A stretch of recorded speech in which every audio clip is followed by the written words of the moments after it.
రోమిలికి రాసిన పత్రిక 8:28 వచ్చింది. రోమిలికి రాసిన పత్రిక 8:28 వచ్చింది. దేవుని ప్రేమించు వారికి అనగా ఆయన సంకల్పము చొప్పున పిలువబడిన ప్రతి ఒక్కరికి మేలు కలుగుటకై సమస్తము సమకూడి జరుగుచున్నామని ఎరుగుదుము. ప్రైజ్ ది లార్డ్, హల్లెలూయా. ఇప్పుడు చూడండి, దేవుని ప్రేమించే వారికి అటండి, చాలా జాగ్రత్తగా ఉండండి. దేవుని ప్రేమించే వారికి ఆయన సంకల్పము చొప్పున పిలువబడిన ప్రతి ఒక్కరికి ఒక మాట అండి, దేవుని ఎవరు ప్రేమిస్తారు చెప్పండి. ఇప్పుడు వాక్యం చాలా అద్భుతంగా మీకు పరిశుద్ధాత్మ దేవుడు బయలు చేస్తారు, చాలా జాగ్రత్తగా పట్టుకోండి. ఇప్పుడు దేవుని ఎవరు ప్రేమిస్తారు చెప్పండి. అందుకే వాక్యం చదువుతున్నప్పుడు ఇందులో ఉన్నటువంటి మర్మాన్ని నాకు తెలియజేయవాలా. దేవుణ్ణి ప్రేమించు వారికి అనగా ఆయన సంకల్పం చెప్పిన పిలువబడిన ప్రతి ఒక్కరు ఏముంటుంది? ఇప్పుడు అర్థమవుతుందా? ఆయన సంకల్పం చెప్పిన పిలువబడిన ప్రతి ఒక్కరు ఏముంటుంది? ఇప్పుడు ప్రేమ ఉంటుంది. మీకు అర్థమవుతుంది అనుకుంటున్నాను వాక్యం. ఆయన సంకల్పం చెప్పిన పిలువబడిన ప్రతి ఒక్కరు ఏముంటుంది? ఇప్పుడు ప్రేమ ఉంటుంది. ఈ వాక్యం ఎక్కడుంది? ఇప్పుడు మొదటి యోహాను రాసినటువంటి పత్రికలు మనం చదవం కదా, ప్రేమ ఎవరిలో ఉంటుందో వారు దేవుని మూలంగా పుట్టినవారు. హల్లెలూయా. ఆ దేవుని మూలంగా పుట్టిన వారే దేవుని సంకల్పం చెప్పున పిలువబడిన వారు. ఆ దేవుని సంకల్పం చెప్పున పిలువబడిన ప్రతి ఒక్కరిలో దేవుని ప్రేమ పరిపూర్ణంగా ఉంటుంది. ఆ ప్రేమ మనకి మేలు కలుగుటకై సమస్తమును సమకూడి జరిగించుచున్నామని ఎరుగుదుము. కష్టమైన నష్టమైన బాధలైన ఇరుకులని ఇబ్బందులైన సమస్యలను ఎంత భయంకరమైన పరిస్థితులైనా నేను దేవుని ప్రేమించుతున్నాను, నేను దేవుని విడిచిపెట్టనని ఒక సంకల్పంతో ఒక అద్భుతమైన సాక్ష్యంతో మనం బ్రతకగలుగుతాం. Praise the lord. అర్థమవుతుందండి? కష్టం వచ్చిందని మాని ఒక రోజున ఒక అక్కడ నేను ఏదైనా సరే డైరెక్ట్గా వాక్యం చెప్తానండి. సోమవారం మొదలెట్టింది, తమ్ముడా చర్చ ఎప్పుడు ఇక్కడ వచ్చిన కదా తమ్ముడా చర్చ ఎప్పుడు అయ్యి బాబోయ్ నా కాలు తీసేసింది. అయ్యి బాబు ఎంత గొప్ప శ్వాసని చంపరం అనుకున్నాను. శనివారం 6 గంటల నుంచి ఫోన్ చేస్తున్నాను, ఫోన్ ఎత్తాను. Praise the Lord. శనివారం 6 గంటల నుంచి ఎప్పుడు సాయంకాలం 6 గంటల అయ్యి బాబు అక్కడ ఆశిస్తుంది, ఎక్కడ ఫోన్ అడ్రస్ కూడా ఎత్తుకుదామంటే ఏదిగో వస్తున్నాను అదిగో వస్తున్నాను, ఏం ఫోన్ లేదు, ఏమీ లేదు, ఫోన్ రెస్పాన్స్ లేదు. కానీ వాక్యం అయిపోయిన తర్వాత సోమవారం పొద్దున్నే నేను ప్రార్థన పెడతాను కదండి. మరి దేవుడు బాధ్యత ఇచ్చాడు కదా, నాలో వచ్చిన రాబడి ప్రార్థన చేయాలి, అవునా కదా? ఆ గ్రూప్లో ప్రార్థన చేసిన తర్వాత సావుకోరు చల్లగా చెప్పినట్టు ఒక మాట చెప్తుంది, తమ్ముడా నేను ఎన్నిసార్లు ఫోన్ చేసావు కానీ ఒంట్లో బాగాలేదు తమ్ముడా అంటుంది. ఆ మాట ఫోన్ ఎత్తి చెప్తే ఏమైపోయింది, ఈ ఒంట్లో బాగాలేదు చెప్పడానికి వారమంతా నేను తినేలా. Praise the lord.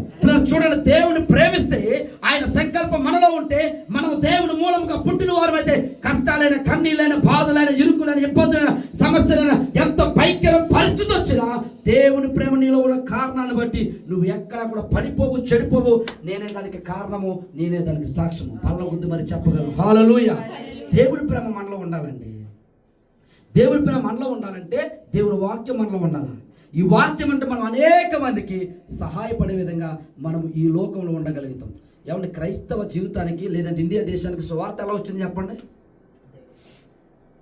వారు మన యొక్క మిషనరీలు దేశాన్ని ప్రేమించారండి. దేశాన్ని ప్రేమించి కుష్ఠరోగుల్ని వారు శుద్ధీకరించారు. ఏమన్నా భయంకరమైన పరిస్థితులు కలిగిన వారిని వారు లేవనెత్తారు, సహాయాలు చేశారు. మరి అనేకమైన ట్రస్టులు, అనేకమైనటువంటి అనాథాశ్రయాలు కట్టి క్రీస్తు ప్రేమను ప్రపంచానికి తెలియజేశారండి. ఈ రోజున అందరూ బోధించేస్తారు కానీ పాటించడం ఒకడు లేడు. Praise the Lord. వాక్యం బోధించడం కాదు, వాక్యం పాటించిన వాడు గొప్పవాడు. హల్లెలూయా. నా శక్తిని బట్టి కాదు కానీ, నా బలమును బట్టి కాదు కానీ, దేవుడు ఎవరైనా వాడుకుంటాడు. వాక్యం చెప్పే వాళ్ళు లేదు కానీ వాక్యం పాటించే వాళ్ళు ఉంటుందా దేవుని యొక్క ఆత్మ. హల్లెలూయా. అర్థమవుతుందండి. ప్రభుల పిల్లరా చాలా జాగ్రత్తగా ఉండండి. మన సమయం అవుతుంది. మనము దేవుని ప్రేమిస్తే ఆయన సంకల్పం చెప్పిన పిలువబడిన ప్రతి ఒక్కరిలో ఏముంటుంది? ఇప్పుడు చెప్పండి, ఆయన సంకల్పం చెప్పిన పిలువబడిన ప్రతి ఒక్కరిలో పాస్టర్ గారే ప్రార్థన చెయ్యాలా అంటారు అందరూ. పాస్టర్ గారు కదమ్మా, నీలో దేవుని శక్తి ఉంది, నీకు తెలియదు. అర్థమవుతుందండి? ఏముంది? పాస్టర్ గారు ఎప్పుడు ఇంకా మనం ప్రార్థన చేసుకోలేని పరిస్థితులు ఉన్నప్పుడు, అర్థమవుతుందా? నీలో దేవుని శక్తి ఉంది. ఎందుకో తెలుసా? నువ్వు ఉచితమైన కృపలో ఆయన సంకల్పం చెప్పున పిలువబడిన ప్రియ కుమార్తెవి, ప్రియ కుమారుడివి. నువ్వు మొర్ర పెడితే దేవుడు ఆలకిస్తాడండి. కానీ మనం ఏం చేద్దాం తెలుసా? లోకానంతటిని ప్రేమించేస్తున్నాం. ప్రేమించవలసిన దేవుణ్ణి పక్కన పెడతాం. లోకసువార్త 7వ అధ్యాయం చదువు ఒకసారి. లోకసువార్త 7వ అధ్యాయం.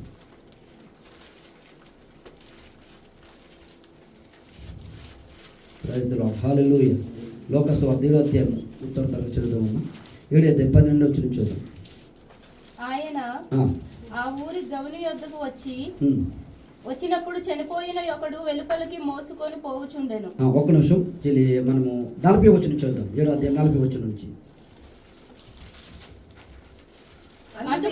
అందుకు యేసు సీమోను, నీతో ఒక మాట చెప్పవలనని ఉన్నానని అతడు బోధకుడా చెప్పుమనెను. అప్పుడు యేసు అప్పు ఇచ్చు ఒకరికి 2 రుణస్థులుండిరి. వారిలో ఒకడు అక్క చాలా లాంగ్ అయిపోద్ది. 44 నుంచి చదివండి. ఆ స్త్రీ వైపు తిరిగి సీమోనుతో ఇట్లా నేను ఈ స్త్రీని చూచుచున్నావే. మీరు ఇంటికి వెళ్ళిన తర్వాత 7వ అధ్యాయం అంతా చదవండి. అద్భుతమైన మాటలు అక్కడ ఉంటాయి. సమయం లేదు కాబట్టి నేను సింపుల్ గా మీకు నేను టచింగ్ ఇస్తున్నాను అంతే. 44 వచ్చి చదవక. ఆ స్త్రీ వైపు ఆయన ఎట్లా నేను ఈ స్త్రీని చూచుచున్నావే, నేను నీ ఇంటిలోనికి రాగా నీవు నా పాదములకు నీళ్ళియ్యలేదు గాని ఈమె తన కన్నీళ్లతో నా పాదములను తడిపి తన తల వెంట్రుకలతో తుడిచెను. నీవు నన్ను ముద్దు పెట్టుకొనలేదు గాని నేను లోపలికి వచ్చినప్పటి నుండి ఈమె నా పాదములు ముద్దు పెట్టుకొనుట మానలేదు. నీవు నూనెతో నా తల అంటలేదు గాని ఈమె నా పాదములకు అత్తరు పూసెను. ఆమె విస్తారముగా చూడండి, మాట పట్టుకోండి. ఆమె విస్తారముగా నన్ను ప్రేమించుతున్నది కనుక ఆమె యొక్క విస్తార పాపములు క్షమించబడి. చప్పట్లు కొడుతూ ప్రభు నామమున స్తుతిద్దామా? హల్లెలూయా. చూడండి ప్రియ దేవుని బిడ్డలారా, ఎవరిలో దేవుని ప్రేమ ఉంటుందో వారు దేవుని కొరకు సమస్తాన్ని కూడా విడిచిపెడతారు. Praise the lord. అర్థమవుతుందండి? ఎప్పుడైతే మనం దేవునిలో ఉంటామో పిల్లరా, దేవునికి వాక్యం మనలో ఉంటుందో, మన అద్భుతమైన రీతిలో మనం దేవుని కొరకు ప్రయాసపడతామో పిల్లరా, ఆమె విస్తారంగా ప్రభువును ప్రేమించడం ప్రారంభించిందట. సీమోను పేతురు ఇంట్లో ఉన్నప్పుడు పిల్లల చూడండి, చాలా జాగ్రత్తగా వినండి. యేసు ప్రభువు వారు అక్కడ పరిచయం చేయడానికి వెళ్ళినప్పుడు పిల్లరా, ఆమె విస్తారంగా మరి కన్నీరు విడుచుచు ఎవడు ఆయన పాదాలు తడుపుతూ ఎవడు తల వెంట్రుకలతో ఆయన తుడుస్తూ ఆయన యొక్క ఆమె యొక్క ప్రేమని యేసు ప్రభుకి కనపరుస్తూ ఉంది. అప్పుడు అంటున్న మాట ఏంటో తెలుసా? సీమోను చాలా జాగ్రత్తగా విను. నేను ఇంట్లోకి వచ్చాను, నువ్వు నాతో ఉన్నావు, నాకు నా పాదములు కడుక్కుంటే ఆ నీళ్ళు అవ్వలేదు కానీ, నాకు ముద్దు పెట్టలేదు కానీ, లేకపోతే నాకు ఇదిగో నీవు మరి అత్తరు పూయలేదు కానీ, ఈమెయితే కన్నీళ్ళు చేత తన ప్రేమను నాకు తెలియపరిచేది. కాబట్టి తమ విస్తారమైన పాపములు ఏమైపోయినాయి? ఇప్పుడు క్షమించబడ్డాయి. దేవుని ప్రేమ ఎవరిలో ఉంటుందో పిల్లరా, వారు తగ్గించుకుని ఉంటారు. ఎలా ఉంటారు? ఎలానో చెప్పాలి. వాస్తవంగా తనకి ఏ లోటు లేదండి. ఒకళ్ళు బ్రతుకుతూ చక్కగా ఉంది, హ్యాపీగా ఉంది, నో ప్రాబ్లం. కానీ యేసు ప్రభు యొక్క వాక్యం ఎప్పుడైతే ఆమె హృదయంతరంగాల్లోకి నొచ్చుకుందో, ఆమె హృదయంతరంగంలో మరి ఏ విధంగా మరి అవి వెదజల్లబడ్డాయో దేవుని గురించి వచ్చి ఆమె మోకరించి ప్రార్థన చేస్తుంది. ప్రభా, నీ పాదములు పట్టుకున్నటకు నేను అర్హురాల్ని కాదయ్యని కన్నీటితో కన్నీటితో కన్నీటితో మరి ఆయన పాదాల చెంత చేరి ప్రభుని స్తుతిస్తూ ఉంది. అప్పుడు అంటున్నాడు దేవుడు, ఈమె విస్తారముగా నన్ను ప్రేమించుచున్నది కనుక ఈమె యొక్క విస్తార పాపములు క్షమించబడి ఉన్నాయి. ఒక మాట చెప్పనండి, ఎవరిలో దేవుని ప్రేమ ఉంటుందో వారు క్షమాగుణం కలిగి ఉంటారు. ఏమంటారు? క్షమాగుణం కలిగి ఉంటారు. చెప్పండి, ఇప్పుడు దేవుని ప్రేమించే వాళ్ళు ఏముంటుంది? మొదటగా ఏముంటుంది? వాక్యం ఉంటుంది. ఆ వాక్యం ఉండుట చేత మనం అనేక మందిని ప్రేమించగలుగుతాం, సహకారులుగా ఉండగలుగుతాం. ఆ వాక్యం ఉండటం వల్ల దేవుని ప్రేమిస్తున్నాం కాబట్టి సమస్తము మేలు కలుగుటకే సమస్తము జరుగుతున్నామని నమ్ముతూ ఉంటాం. ఏమన్నా అర్థమవుతుందా? ఇప్పుడు ఎవరిలో అయితే దేవుని ప్రేమ ఉంటుందో వారు ఏం చేస్తారో తెలుసా? తగ్గించుకుని క్షమాగుణము కలిగి ఉంటుంది. నా జీవితం ఏమైపోయినా సరే నేను సేవించాలంటారు చాలామంది. హల్లెలూయా. నువ్వే నా కంటలో ఊపిరి కంటుందా సరే, ఊపిరి ఉన్నంతగా సేవించకపోతే మనం ఏం చేస్తాక. కానీ దేవుని ప్రేమ అంటే let it be, forgive me lord, నన్ను క్షమించండి, నా సహోదరుని కూడా క్షమించండి. అందుకని దేవుడు అంటాడు, నువ్వు పరిగెత్తికి వెళ్ళి నువ్వు ప్రభా నీకు అయ్యర్పిందామని వెళ్ళిపోతున్నాడు. మీరు చదవని ఇంటికి వెళ్ళిన తర్వాత యోహాను మత్తయి సువార్త అధ్యాయంలో వచ్చేది ఆయన కలవరు బాబా, నువ్వు మొదటగా వెళ్ళి నీ సహోదరుడితో సమాధాన పడుము. Praise the lord. నీ సహోదరుడు సమాధాన పడప్పుడు నా దగ్గరికి రా, నీ అర్పణ నేను అంగీకరిస్తాను. నువ్వేమిస్తే నాకెందుకు, కోడిగుడ్లు ఇస్తే నాకెందుకు, బియ్యం ఇస్తే నాకెందుకు, ఎన్ని ఇస్తే నాకెందుకు, నేనేం చేసుకుంటాను? నువ్వు మొదటిగా నీ సహోదరుడితో సమాధాన పడము, అప్పుడు నీ అర్పణను నేను అంగీకరిస్తాను. చాలామంది జీవితాల్లో అయ్యి బాబోయ్ కంఠంలో ప్రాణం ఉండగా మాట్లాడండి అంటారు. ఎవరో దేవుని ఎరగలంటే పర్లా, దేవుని సన్నిధికి వచ్చి పక్కన రోజుని చాలా జాతకమండి. నేను ఎవరది కోరుమావిడి అనే ప్రాంతానికి, నిడదల దగ్గర ఉన్నటువంటి కోరుమావిడి అనే ప్రాంతానికి సువార్త చేయడానికి వెళ్ళాను. సువార్త సభలో మాట్లాడడానికి వెళ్ళాను. మాట్లాడిన తర్వాత పిల్లలు చాలా జాగ్రత్తగా ఉండండి. అక్కడికి నన్ను ఒక ఇంటికి భోజనాన్ని పిలిచారు. అయిపోయిన తర్వాత వాక్యం అయిపోయిన తర్వాత భోజనాన్ని పిలిచారు. వారిద్దరు తోడుకోవడాలంట, నాకు తెలియదు. అయితే ఇల్లు ఉంది, ఇంట్లో సపరేట్గా గోడ కట్టారు. ఇటు ఒక పోర్షన్ అని అనమాట. సరే భోజనాలు పిలిచారు. భోజనం పిలిచిన తర్వాత భోజనం చేస్తున్నాను, బాగానే ఉంది. ఆ గోడకి మధ్యలో కూడా చిన్నది మామూలుగా టైల్స్ మరి ఏంటో తెలియదు కానీ మొత్తం మీద గీత ఏదో ఉంది. అది టైల్స్ అనుకుంటాను నేను. సరే ప్రార్థన చేద్దామని రమ్మన్నాను. ప్రార్థన చేయడానికి వచ్చారు, ముందుకు వచ్చారు. నేను 2 ఇల్లు అక్కడ నుంచున్నాను. ఈ గీత గేటు ఆ గీత గేటు. పాస్టర్ గేట్ వచ్చినట్టుంది ఆవిడ, పాస్టర్ గేట్ వచ్చినట్టుంది ఈవిడి. ప్రజలో ఏం చేయాలి అర్థం కావట్లా. ఇటు రమ్మన్నారు, ఇక్కడ చేసి అక్కడ కొత్త ముందు మా ఇంటికి వచ్చి మీరు చేయండి అంటుంది. ఈ భోజనం పెట్టి ఆవిడ ముందు మా ఇంటికి రండి అంటుంది. ఇప్పుడు భోజనం పెట్టిన ఇంటికి వెళ్ళాలి, ఇటు వెళ్ళాలా? ఎందుకు అర్థం ఏంటంటే తోడుకోవాళ్ళకి ఇద్దరు మాట్లాడుకోరట. ఒక మాట చెప్పిన ఇద్దరు తెల్లతలేసి ఆ మూల ఆవిడకి వచ్చింది, ఈ మూల ఇవిడికి వచ్చింది. ఎవరిలో? దేవుని సన్నిధిలో దేవుని బిడ్డలండి, దేవుని వాక్యత నడిపించబడుతున్నామని చెప్పుకుంటున్నటువంటి ఒక భ్రమలో ఉన్నటువంటి క్రైస్తవులు ఈరోజు సహోదర ప్రేమ లేదండి. కానీ వాక్యం తెలియజేస్తుంది, ఎవడిలో దేవుని ప్రేమ ఉంటుందో వాడు దేవుని మూలముగా పుట్టినవాడు. హల్లెలూయా. ఈ లోక పరంగా తల్లిదండ్రులు జన్మనవచ్చు, కానీ దేవుని ప్రేమ నీలో ఎప్పుడైతే ఉంటుందో అప్పుడు నీవు దేవుని కుమారుడిగా దేవుని కుమార్తెగా పుట్టినటువంటి బిడ్డలవే తప్ప వేరేది కాదు. అది వాక్యం తెలియజేస్తున్న సత్యము. అర్థమవుతుందండి. క్రైస్తవ జీవితంలో ప్రేమ చల్లారిపోతుంది. అందుకని దేవుడు మరి రాకడ సమయంలో మరి శిష్యులకు ఒక మాట చెప్తున్నాడు. ఏమన్నాడు? బాబు నేను వెళ్ళిపోతున్నాను, కానీ మళ్ళా వచ్చినప్పుడు ఈ ప్రజల్లో నేను ప్రేమ కనుగొందునా అన్నాడు. ఏమన్నాడట? నేను ప్రేమ కనుక్కుంటానంటవా? అత్త అంటే కోడలు పడతలు, కోడలంటే అత్తకు పడతలేదు. తెల్లారగట్ల లేచి తుడిచేసేది మా అమ్మ పొద్దున్నే. నాకు నిద్రలో కనిపించేది 3:30-4 ప్రాంతం. అప్పుడు తుడిచేస్తాను మా అమ్మ అనుకునేవాడిని. అర్థమవుతుందండి. అంత గొప్ప ప్రేమ ఉండదు అత్తగారు అంటే. ఇప్పుడు అత్తగారు లేసి కోళ్ళలో కోల్సి కోళ్ళకి. అర్థమవుతుందండి. ఈరోజు చాలా మంది జీవితంలో ప్రేమ చల్లారిపోతుంది. కాబట్టి దేవుని ప్రేమించు వారికి వాక్యం నిలుచుంటుంది. దేవుని ప్రేమ ఎవరిలో పరిపూర్ణంగా నిజముగా ఉంటుందో పిల్లరా వారు ఖచ్చితమైన భక్తి చేస్తారు. దేవుని ప్రేమ ఎంతమందిలో ఉంటుందో వారందరూ కూడా దేవుని బిడ్డలుగా పిలువబడతారు. చూద్దాం ఒకసారి యోహాను సువార్త మొదటి యోహాను రాసిన పత్రిక 4వ అధ్యాయం 18వ వచనం చదువుదాం.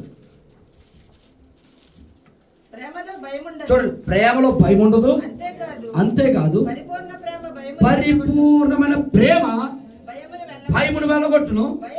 భయము దండనతో కూడినది. భయపడివాడు ప్రేమయందు పరిపూర్ణము చేయబడినవాడు కాడు. ఒక నిమిషం. ఏదైనా సాక్ష్యంతో పునః ఆధారంతో పాటుగా వాక్యం బోధించే ప్రయత్నం నేను కానీ కిరణ్ గారు కానీ చేస్తాం. అందుకే చాలా మంది మన పిల్లలు అయినా పర్లేదు దేవుని స్తోత్రం. ఏంటంటే ఇప్పుడు చదవడం ఒకసారి ప్రేమలో భయం ఉండదు, అంతేకాదు పరిపూర్ణమైన ప్రేమ భయమును వెళ్ళగొట్టును. ఒక రోజున మేము పిల్లరా మా సీతారామపురం ప్రాంతంలో మరి సువార్త పరిచయం చేస్తున్నప్పుడు ఒక ఆవిడికి గాలో దూరం పట్టుకుంటుంది కదా, అటువంటి పట్టుకుందామట. చాలా జాగ్రత్తగానండి. పట్టుకుంటే చాలామంది పాస్టర్లకి ఫోన్ చేస్తున్నారు. ఎవరో ఇంకో పాస్టర్ గారు మాకు కిరణ్ గారికి ఇంకా చాలామంది ఫోన్ చేస్తున్నారు. మా సంఘంలో ఒక బలహీనత వచ్చినటువంటి ఆత్మ మరి బిడ్డని ఈ విధంగా బలహీనపరుస్తుంది. రండి. మరి మేమెళ్తే ఈయన ఎందుకు? అర్థమవుతుందా? మేమెళ్తే ఆయన ఎందుకు? ఆయన సేవకుడే కదా, ఆయన అభిషేకం పొందిన వాడే దైవజనుడిగా ఒక అద్భుతమైన రీతిలో బలిపీఠం మీద బల్లగుద్దు మరి ప్రసంగాలు చేస్తున్నటువంటి వాడు. వారికి ఎందుకు లోపడట్లేదు మాకు అర్థం కావట్లేదు. సరే మేము వెళ్ళిద్దరు చాలా మంది వచ్చారు. వెళ్ళిన తర్వాత ఈ పాస్టర్ గారు మమ్మల్ని అందరూ చూసి బలం వచ్చేసినట్టు ఉంది. ఆవిడ దగ్గరికి వెళ్ళి ఎక్కడి నుంచి వచ్చి చెప్పండి, ఒక తోపు చూసింది లోపై. అదేంటని అలా గెట్టేసిందా అంటాడు. రాజులో వాడు ఇప్పుడు ఏం లేదు ఆయనలో. దేవుని ప్రేమ లేదు, దేవుని భయం లేదు. నీలో దేవుని ప్రేమ ఉంటే ఆ ప్రేమ భయాన్ని వెళ్ళగొడుతుంది యేసునామములో. హల్లెలూయా. ఆర్థిక పరమైన భయమా, అనారోగ్యపరమైన భయమా, దేవుడి చేత నువ్వు ఎప్పుడైతే ప్రేమించబడతావో, దేవుడి బిడ్డగా పిలువబడతావో, దేవుడు నిన్ను పిలుస్తాడు, అప్పుడు నీలో భయం ఉండదు యేసునామములో. హల్లెలూయా. ఎంత భయంకరమైన పరిస్థితి వచ్చినా సరే నీలో భయం ఉండదు. ఆ ప్రేమ నీలో ఉన్న భయాన్ని ఏం చేస్తుంది? వెళ్ళగొడుతుంది. ఏ ప్రేమ? దేవుని ప్రేమ. హల్లెలూయా. హల్లెలూయా అన్నాడు కదా. ఆ ప్రేమ భయమును వెళ్ళగొడుతుందట. చదువుదాం ఒక మరలా. భయము దండనతో కూడినది. భయపడివాడు ప్రేమయందు పరిపూర్ణము చేయబడిన వాడు కాడు. ఆయనే మొదట మనలను ప్రేమించను గనుక మనము ప్రేమించుచున్నాము. ఎవడైనను దేవుని ప్రేమించుచున్నానని చెప్పి తన సహోదరుని ద్వేషించిన యెడల అతడు అబద్ధికుడు. తాను చూచిన తన సహోదరుని ప్రేమింపని వాడు తాను చూడని దేవుని ఎలా ప్రేమించగలడు? Praise the lord. కళ్ళకి ఎదురుకున్న ప్రేమించలేదు, కానీ ఈశ్వరు రాత్రి కళ్ళకు వచ్చి ఏడంటే ఆయన మీకు అర్థమవుతుంది అనుకుంటున్నాను. వాక్యం ఎదురుగా ఉన్నటువంటి మనం సహోదరుని ప్రేమ ఏమన్నా వాక్యం చెప్తుందని నేను ఆయనకి అంత సీరియస్గా చూడొద్దు. నువ్వు సహోదరుని ప్రేమించకపోతే, నీ కంటికి కనపడుతున్న సహోదరిని నువ్వు ప్రేమించకపోతే దేవుని ఎలా ప్రేమిస్తావు? How can possible? అర్థమవుతుంది వాక్యం. నువ్వు ఇంత సమాజంలో క్రైస్తవులుగా బ్రతుకుతున్న మనలో దేవుని ప్రేమ లేకపోతే, సహోదరుని ప్రేమించకపోతే మరి కనిపించని దేవుని ఎలా ప్రేమిస్తావు? అర్థమవుతుందా? అందుకని ఆ ఆత్మలు దేవుని సంబంధమైన ఓ పరీక్షించి పరిశీలన చేసుకోమన్నాడు దేవుడు. హల్లెలూయా. దేవుని ప్రేమించడం అంటే ఏంటో తెలుసా? సహోదరుని ప్రేమించడమే. ఆ సహోదరుని ప్రేమించి దేవుని వాక్యాన్ని వెదజల్లడమే. కష్టాల్లో ఉన్నారా, నీకు చేతనైన సాయం చేయడమే. బాధల్లో ఉన్నారా, ప్రార్థించి వారిని ప్రభు వైపుకు నడిపించడమే. అది సహోదర ప్రేమ. సహోదరుని ప్రేమించుతున్నానని చెప్పుకుని అతను ద్వేషించేవాడు కంటికి కనిపించేటువంటి సహోదరుని ప్రేమించలేకపోతున్నాడే, మరి దేవుని ఎలాగ ప్రేమించగలడని వాక్యం తెలియజేస్తుందండి. చదువు ఒక్కసారి చదువు చివరగా 20 వచ్చి. ఎవడైనను నేను దేవుని ప్రేమించుచున్నానని చెప్పి తన సహోదరుని ద్వేషించిన యెడల అతడు అబద్ధికుడగును. తాను చూచిన తన సహోదరుని ప్రేమింపని వాడు తాను చూడని దేవుని ప్రేమింపలేడు. దేవుని ప్రేమించి వాడు తన సహోదరుని కూడా ప్రేమింపవలెనను ఆజ్ఞను మనము ఆయన వలన పొంది ఉన్నాము. ఎవరి వలన పొంది ఉన్నాం మనం ప్రేమ? ఇప్పుడు చదువు మళ్ళీ ఒకసారి 21 వచ్చును. దేవుని ప్రేమించువా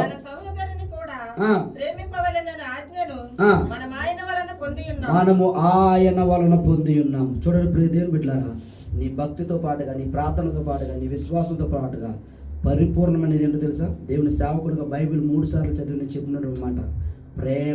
ప్రేమ లేకపోతే నీకు ఏదున్నా వ్యర్థమే. Praise the lord.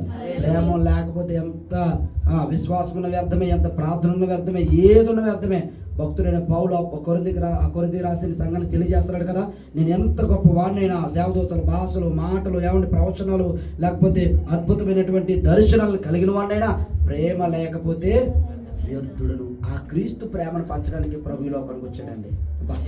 Praise the Lord. ఆయనలో నిరూపించి వెళ్ళాడు ఆయన. ఎంతమంది బాధించినా, ఎంతమంది ఎంతమంది కొట్టినా, తిట్టినా ఆయన ఏమాత్రం కూడా బెదరక, ప్రభు వీరు ఏం చేస్తున్నారు వీరికి తెలియదు కనుక వీరు క్షమించండి. మనకు కత్తెట్రా, కర్రెట్రా, ఎట్లా ప్రభు వీరు ఏం చేస్తున్నారు వీరికి తెలియదు నాయన, వీరికి క్షమించండి అని ప్రభు అడిగాడు. మన జీవితంలో పిల్లల వాక్యము పరిపూర్ణం అవ్వాలంటే ఖచ్చితంగా దేవుని ప్రేమ మనలో. ప్రేమ తొందరగా కోపడదట, ప్రేమ మచ్చరపడదు, ప్రేమ దంభంగా మాట్లాడదు, ప్రేమ అసూయపడదు, ప్రేమ ఏం చేయదమ్మా, ఏమి చేయదు, అలా కూర్చొని ఉంటుంది అంతే. ఒకరి ప్రవర్తన యెహోవాకు ప్రీతికరంగా ఉన్నప్పుడు సామెత 16:3 ఉంటుంది. ఒకరి ప్రవర్తన యెహోవాకు ప్రీతికరంగా ఉన్నప్పుడు వాని శత్రువులు సహా మిత్రులుగా మారిపోతుందండి. హల్లెలూయా. దేవుని బిడ్డలారా, ప్రేమ ద్వారానే మనం సమస్తము జయించగలము. ఏదైనా సరే ఈ లోకంలో నువ్వు జయించాలనుకుంటే దేవుని ప్రేమతోటే జయించగలం. అంటే దేవుని ప్రేమ మనందరికీ అనుగ్రహించబడేలా ప్రార్థన పూర్వకంగా ప్రభువుని మనం వేడుకుందాం. తలలోంచుదాం, ప్రార్థన చేద్దాం. ఈ వాక్యం